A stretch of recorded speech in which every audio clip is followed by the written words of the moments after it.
Hello, this is Haley McLaughlin with the League of Women Voters of Portland, and you are watching the Video Voters Guide. We, in conjunction with MetroEast Community Media, are here to talk with candidates running in the May 2020 primary election. With me today is Ethan Knight, running for District Attorney, Multnomah County. Welcome, Ethan. Thank you. Absolutely. Please tell us a little bit about yourself and why you're running for this office. Absolutely. Well, thank you so much for having me. Again, my name is Ethan Knight, and I'm running for Multnomah County District Attorney because I love this community. I grew up here. I've spent most of my life here. And for the last 20 plus years, I've been a state and federal prosecutor handling virtually every type of crime that we have in our jurisdiction here.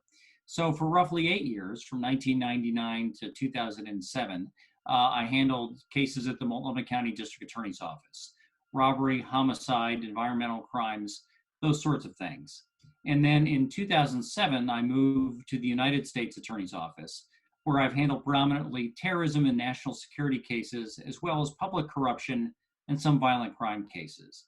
And during that time, I've also had the opportunity to do a number of different things in both the legal community and the community at large, including serving as the president of the Oregon Law Foundation, which works to get legal services to low-income individuals, and vice president of the Oregon State Bar. But beyond that, and beyond all that experience, I'm running for district attorney because I love the community, and I think we could do a better job ensuring that we manage the criminal justice system and make it work for all of our citizens. That means fixing it where it needs to be fixed, and most importantly, in this challenging time that we're in now, it means having steady, experienced leadership running the biggest district attorney's office in the state of Oregon to make sure that we manage these cases and these challenges for all of our citizens. Thank you. What role does the Multnomah County DA have in reducing racial bias and disparities in our criminal justice system? Well, as the chief law enforcement officer in Multnomah County, the elected district attorney has a significant role in reducing racial and ethnic biases that are inherent in our criminal justice system.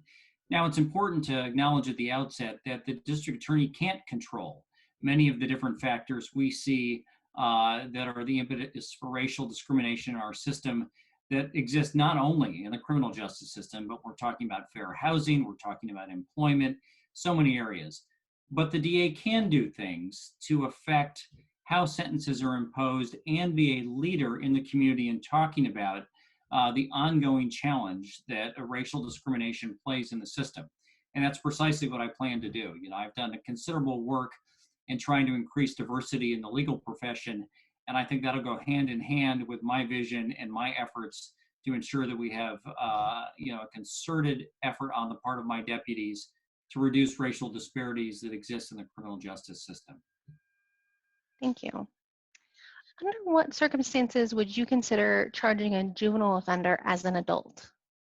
Well, for starters, I support the changes that have been made to ballot measure 11 and removing many juvenile offenders outside of measure 11. I think those are important changes that need to be made.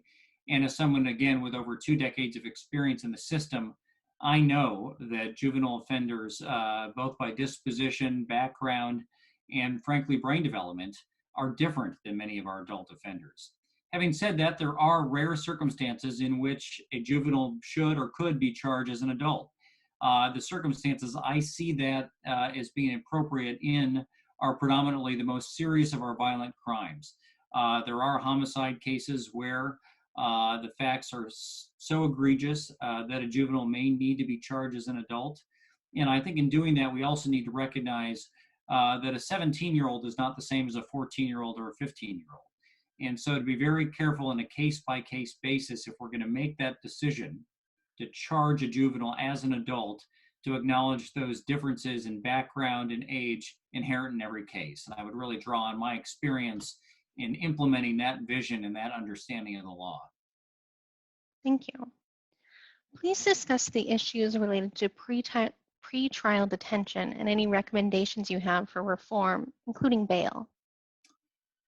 So pretrial detention is a significant issue, and cash bail is a significant issue. Cash bail is the process of holding someone prior to trial based on whether or not they can post a certain amount of money to be released. Now, I support repealing cash bail. I've worked extensively in the state and federal systems, which have different standards and different criteria for holding folks pre-trial, and I believe in eliminating cash bail. The important thing is to understand what we need to do to replace it and to have someone who has an understanding of the system to implement those changes. So I would recommend moving away from any system that prioritizes or places an emphasis on financial means to stay in custody prior to trial to a system that emphasizes dangerousness and the suitability of somebody to be in the community. You know, domestic violence is an area that's a perfect example. You know, many domestic violence defendants should not be released prior to trial because the risk they pose to their vulnerable accusers. Now, should that person be held based on the amount of money they have? No, but we should give our judges the ability to detain people prior to trial based on dangerousness. And that's similar to the federal system and the standard we have in place there. So that's the kind of change I would advocate for, is eliminating cash bail, but ensuring that we have some standards to keep dangerous people in custody prior to trial. Thank you. What role does the DA have in addressing the societal problems that contribute to criminal behavior? Well, I mean, the district attorney, unfortunately, only has so much power in really addressing some of our underlying societal or social issues. Now, the district attorney should and could do everything he or she can to reduce some of those impacts. And we're talking about poverty, addiction, acute mental illness, all things that we see in the system. And to that end, I've been a long supporter and someone who's created some of the alternative court programs that address some of those things. And they certainly make a dent in addiction, mental illness, those sorts of social problems that we need to work harder to address. But I'll say that really we should be working toward a system collectively outside of the criminal justice system that reduces and eliminates poverty, addiction, those sorts of things, so we don't see people in the system. You know, my goal, frankly, as a lifelong prosecutor is to go out of business. I mean, the reality is, if we could, the best thing we could do would be to reduce the number of people who are coming into the system by virtue of fixing many of those circumstances that cause people or put people in a position to commit crimes in the first place. It's naive to think we could reduce all of that, but certainly my goal would be to work with partners outside the system and to use and leverage my experience to get to a place where we do reduce some of those societal harms. Thank you, Ethan. This has been the Video Voters Guide. Thank you for watching. The primary election is Tuesday, May 19th.